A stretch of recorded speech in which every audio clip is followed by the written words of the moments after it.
ದುಶ್ಯಕನ ಪ್ರಾತಃ ಕಾಲದ ಉದಯಗೀತಿ ಸುದ್ದಿ ತಪ್ಪಿ ವೃತ್ತಿಯನ್ನು ತೋರಿಸುವುದಂತೆ ಕೇಳಿ ಬರುತ್ತಿರುವುದಲ್ಲ. ಅದುರಸ್ಥವಾದ ವೇಣುವಂತಲ್ಲಿ ಗೋಪಿಗಳ ಅಮ್ಮಗಳ ಶಬ್ದವು ಕೇಳಿ ಬರುತ್ತಿದೆ. ನನ್ನ ಪುತ್ರನಿಗೆ ಯಾವ ಅಮಂಗಲವೂ ಜರುಗದಂತಿರಲಿ. ನೀನೇ ಅವರನ್ನು ಆಶೀರ್ವದಿಸು.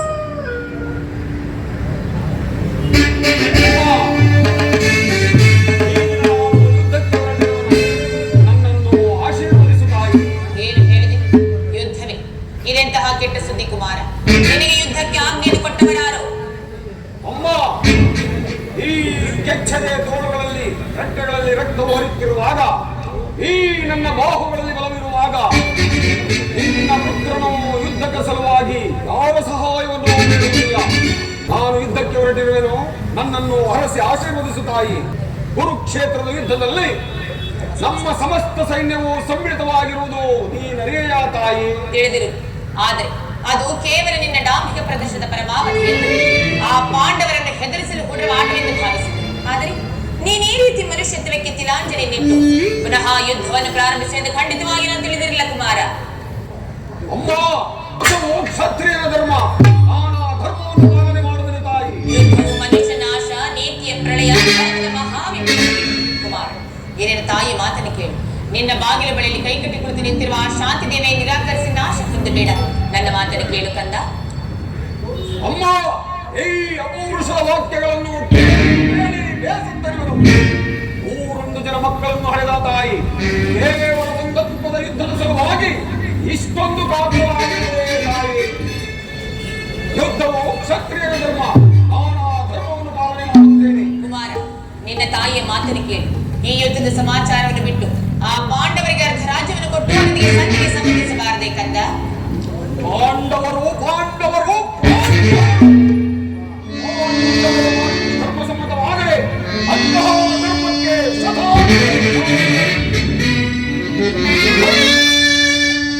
ಪತ್ನಿಯ ಅಪಮಾನವನ್ನು ನೋಡುತ್ತಾ ಎದುರಿಗೆ ಕುಳಿತುಕೊಳ್ಳುವುದು ಕ್ಷತ್ರಿಯ ಧರ್ಮವಂತಿರಲಿ. ಮೊದಲೇ ಅಲ್ಲ. ನನ್ನ ಸತಿ ಭಾನುಮತಿಗಾಗಲಿ ಅಥವಾ ನನ್ನ ಅರಮನೆಯ ಓರ್ವ ದಾಸಿಗಾಗಲಿ ಇಂತಹ ಅಪಮಾನವಾಗಿದ್ದರೆ ನಾವೇನು ಮಾಡುತ್ತಿದ್ದೆ ಒಳ್ಳೆಯ ತಾಯಿ? ಏನು ಮಾಡ್ತಿದ್ದೆ ಕುಮಾರ? ಧಿಕ್ಕರಿಸಿ ಪತ್ನಿ ಕಕ್ಷಿಯೇ ಎದುರಿಗೆ ಬಂದು ನಿಂತರೂ ಸರಿಯೇ ಲೆಕ್ಕಿಸದೆ ಈ ಅಪಮಾನದ ವಿರೋಧಪಡಿಸುತ್ತಿದ್ದನು. ಆದರೆ ಆ ಧರ್ಮಧುರೀಣರಾದ ಪಾಂಡವರು ಮಾಡಿದ್ದೀರ ಒಬ್ಬ ಹೇಡಿಯು ನಿಸ್ಸಹಾಯಕರು ಮಾಡದಂತಹ ಕಾಟಸ್ಥ್ಯ ಭಾವ. ಅದಕ್ಕೆ ಅಮ್ಮ, ಪಾಂಡವರ ಮೇಲೆ ನನಗಿಷ್ಟೊಂದು ಭರತವಂಶದ ಅವರನ್ನು ಸಂಪೂರ್ಣವಾಗಿ ಸಂತ ದುಶಾಂತನುಗಳ ಪೂರ್ವಜರ ಪುಣ್ಯ ಸ್ಮೃತಿಯನ್ನು ದುಷ್ಟ ಕೀರ್ತಗಳಿಂದ ಉದ್ಧಾರ ಮಾಡುವುದೇ ಈ ನನ್ನ ಧ್ಯೇಯ. ಅದಕ್ಕಾಗಿ ನಾನು ದೀಕ್ಷಾಬದ್ಧನಾಗಿರುವನು. ನನ್ನನ್ನು ಹರಸಿ ಆಶೀರ್ವದಿಸು ತಾಯಿ. ಸಾಧ್ಯವಿಲ್ಲ. ನೀನೆಂದಿಗೂ ನನ್ನಿಂದ ಆಶೀರ್ವಾದವನ್ನು ಹೊಂದಲಾರೆ. ಮಾತೃವಾಕ್ಯವನ್ನು ತಿರಸ್ಕರಿಸಿದ ಪ್ರತಿಕಾರದ ಫಲವು ನನ್ನ ಪಾಲಿಗೆ ಕಟ್ಟಿಟ್ಟ ಬುದ್ಧಿಯಾದರೂ ಶತ್ರುಗಳನ್ನು ಆಹ್ವಾನಿಸಿಯೇ ಬಿಡುತ್ತೇನೆ. ನೀನು ಆಹ್ವಾನಿಸಿದ ಯುದ್ಧವನ್ನಲ್ಲ, ನಿನ್ನ ಮೃತ್ಯುವನ್ನು.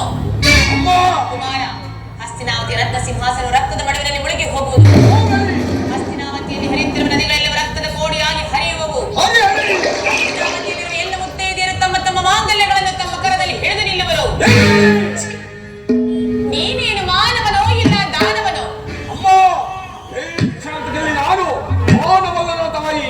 ಮಾನವ ರೂಪದ ಮಹಾನ್ ಪರಮಾತ್ಮ, ಈಗ ನಾನೇನು ಮಾಡಲಿ? ನನ್ನ 100 ಜನ ವೀರಪುತ್ರರಲ್ಲಿ ಈತನನ್ನೇ ಅಲ್ಲದೆ ನಾನು ಅತಿ ಪ್ರೀತಿ ಪ್ರೇಮದಿಂದ ಸಾಕು. ಆದರೆ ಇವನು ಇಂತಹ ದುಷ್ಕೃತ್ಯವನ್ನು ಎಸಗಲು ಹೊರಟಿರುವನಲ್ಲ. ಆಗಲಿ ಮಗನೇ ಎಂತಹ ಗೆಟ್ಟವನೇ ಆಗಲಿ, ಆತನನ್ನು ಆಶೀರ್ವದಿಸಿ ಕಳುಹಿಸಬೇಕಾದದ್ದು ಎಂತ ತಾಯಿಯಾದ ನನ್ನ ಕರ್ತವ್ಯವಲ್ಲದೆ. ಕುಮಾರ, ಹೀಗೆ ನನ್ನ ಬಳಿಯಲ್ಲಿ ಕುಳಿತುಕೋ. ಈ ನಿನ್ನ ತಾಯಿ ಹಸ್ತವು ವಜ್ರಾಯುಧಕ್ಕಿಂತಲೂ ಕಠಿಣವಾಗಿದೆ. ಇದರಿಂದ ಒಂದೊಂದು ಹುಲ್ಲುಕಡ್ಡಿಯನ್ನು ಸೋಕಲು ಸಹ ಅದು ವಜ್ರಕ್ಕಿಂತಲೂ ಕಠಿಣವಾಗುತ್ತದೆ. ಆದ್ದರಿಂದ ಇದರಿಂದ ನಿನ್ನ ಮಸ್ತಕವನ್ನು ಸ್ಪರ್ಶಿಸಿ ನಿನ್ನನ್ನು ಆಶೀರ್ವದಿಸುವೆನು. ಒಂದು ಮಾತು ನೆನಪಿನಲ್ಲಿಟ್ಟುಕೊಂಡು, ಯಾರಲ್ಲಿ ಧರ್ಮವಿರುತ್ತದೆಯೋ ಅವರಿಗೆ ಖಂಡಿತವಾಗಿಯೂ ಜಯ. ಯದೋ ಧರ್ಮಸ್ತತೋ ಜಯಃ, ಯದೋ ಧರ್ಮಸ್ತತೋ ಜಯಃ, ಯದೋ ಧರ್ಮ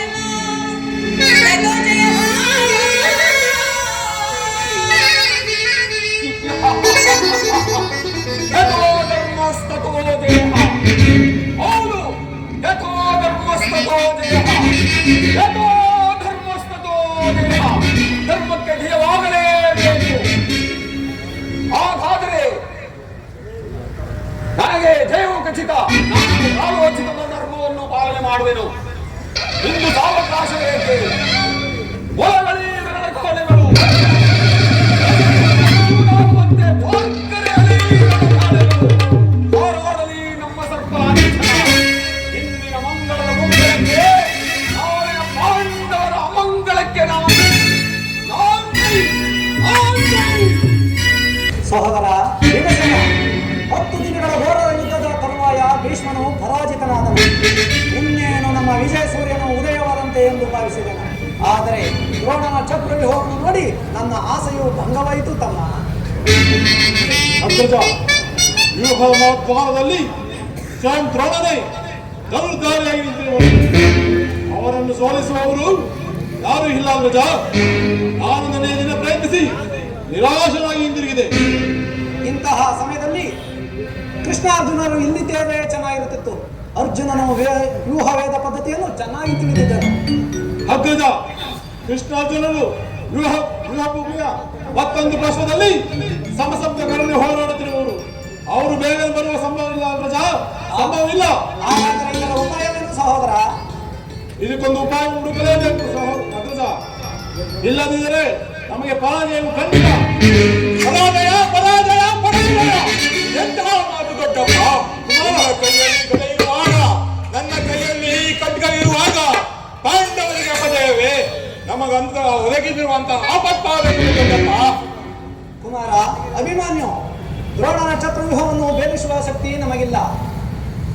ವ್ಯೂಹದಿಂದ ರಕ್ಷಿತವಾದ ಕೌರವ ಯೋಧರ ಸೈನ್ಯದ ಬಾಣ ಪರಂಪರೆಗಳಿಂದ ನಮ್ಮ ಸೈನ್ಯವು ಹತವಾಗುತ್ತಿರುವುದು. ಜ್ಯೇಷ್ಠ ಪಿತ, ಇದಕ್ಕೋಸ್ಕರ ಇಷ್ಟೊಂದು ಚಿಂತೆಯೇ?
ಬಾಪು ಕುಮಾರ ಬಾಪು, ನೀನು ನಮ್ಮ ವಂಶದ ಗೌರವ ಸ್ವರೂಪನು. ಆದರೆ ನಿನ್ನಿಂದ ಈ ಕಾರ್ಯ ಸಾಧ್ಯವಾಗದು ಕುಮಾರ, ಸಾಧ್ಯವಾಗದು. ದೊಡ್ಡಪ್ಪ, ನಾನು ಚಿಕ್ಕವನೆಂದು ಈ ರೀತಿ ಹೇಳುತ್ತಿರುವೆಯಾ? ನನ್ನ ಈ ಖಡ್ಗದಿಂದ ನಿಮ್ಮ ಕಣ್ಮುಂದಿರುವ ಈ ದೇಹವು ಚಿಕ್ಕದಾಗಿರುವುದು, ಆದರೆ ಅದರೊಳಗಿರುವ ಜೀವ ಜ್ಯೋತಿಯು ಚಿಕ್ಕದಲ್ಲ. ಅದು ತನ್ನ ಮಹತ್ ಪ್ರಕಾಶದಿಂದ ಕುರುಕ್ಷೇತ್ರವನ್ನು ಬೆಳಗಲು ಅವಕಾಶವನ್ನು ಮಾಡಿಕೊಡಿ. ನನ್ನನ್ನು ಮಗನಾಗಿ ಪಡೆದ ಧನಂಜಯನು ಅಭಿಮಾನದಿಂದ ತಲೆದೋಗಲಿ. ನನ್ನ ತಾಯಿ ಸುಭದ್ರ ದೇವಿಯು ಆನಂದ ಪಾರ್ಶ್ವವನ್ನು ಊದಿಸಲಿ. ಯೋಗ್ಯ ವರದವು ದೊರೆತಾಗ ಧೈರ್ಯದಿಂದ ಹೋರಾಡಿ ಕೀರ್ತಿಶಾಲಿಯಾಗುವುದು ಕ್ಷತ್ರಿಯರ ನಿಯಮ. ಮರಣಕ್ಕಲ್ಲಿ ಹಿಡಿದ ಖಡ್ಗದಿಂದ ಅಡಿಗೆಯ ಮನೆಯಲ್ಲಿ ಕಾಯಿ ಕಲ್ಯಗಳನ್ನು ಕತ್ತರಿಸುತ್ತಾ ಕೃತಿಸುವುದಕ್ಕಲ್ಲ. ನನ್ನ ತಾಯಿಯ ಗರ್ಭದಲ್ಲಿರುವಾಗಲೇ ಆ ವ್ಯೂಹವನ್ನು ಭೇದಿಸುವ ಉಪಾಯವನ್ನು ಕಲಿತಿರುವನು. ಅದರ ಉಪಯೋಗವು ಈಗ ದೊರೆತಿರುವುದು. ಅದನ್ನು ವ್ಯಕ್ತ ಮಾಡಬೇಡ ದೊಡ್ಡಪ್ಪ. ನನಗೆ ಅನುಮತಿಯನ್ನು ಕೊಡಲು ಆವ ತಿಳಿಯುವನು ಪಾರ್ಥನ ಮಗನ ಪಾರ್ಥನಂತೆ ಪರಾಕ್ರಮಶಾಲಿ ಎಂಬುದನ್ನು. ಕುಮಾರ ಅಭಿಮನ್ಯು. ಅಗ್ರಜ ಕುಮಾರನ ಪ್ರಾರ್ಥನೆಯನ್ನು ನಿರಾಕರಿಸಬೇಡ. ಅಭಿಮನ್ಯು ಚಕ್ರವನ್ನು ಬೇಯಿಸಲೇ ನಾವೆಲ್ಲರೂ ಸೈನಿಕರು ತೆಗೆದುಕೊಂಡು ಹೋಗಿ ಆ ಕೌರವರ ಸೈನ್ಯವನ್ನು ಭಿನ್ನ ಭಿನ್ನವಾಗಿ ಮಾಡಿ ಚಾಲಿಸಬಹುದು. ಅನಿರೀಕ್ಷಿತವಾಗಿ ಬಂದೊದಗಿದ್ದ ಯುದ್ಧವನ್ನು ಬಿಡುವುದು ಉಚಿತವಲ್ಲ. ಸೇನ ನಿನ್ನ ಇಷ್ಟದಂತೆ ಆಗಲಿ. ಯುದ್ಧ ರಂಗದಲ್ಲಿ ಇವನನ್ನು ಒಂದು ಕ್ಷಣವೂ ಬಿಟ್ಟಿರಲಾರದು. ಅನಂತನ ಪ್ರಾಣ ಪದಕವು ಅಚ್ಚಳಿದೆ ಪುನಃ ಅವನನ್ನೇ ಸೇರಲಿ. ಕುಮಾರ ಅಭಿಮನ್ಯು ಮೊಣಕಾಲೋಗಿ ಕುಳಿತುಕೋ. ಅಭಿಮನ್ಯು ದ್ರೋಣನ ಚತುರ್ವ್ಯೂಹವು ನಿನ್ನ ಪಾಲಿಗೆ ಪುಷ್ಪವಿವಾಹವಾಗಲಿ. ಜಯಶೀಲನಾಗು ಕುಮಾರ. ದೊಡ್ಡಪ್ಪ, ನಿಮ್ಮೆಲ್ಲರ ಆಶೀರ್ವಾದವು ನನ್ನನ್ನು ಒಟ್ಟ ಕಳೆದಂತೆ ರಕ್ಷಿಸಿಕೊಂಡಿರುವರು. ಭಯವಿನ್ನೆಲೆಯದು ದೊಡ್ಡಪ್ಪ. ಈ ಖಡ್ಗವೇ ನನ್ನ ಸಹಾಯಕರು, ಆ ಪರಮಾತ್ಮನೇ ನನ್ನ ರಕ್ಷಕರು.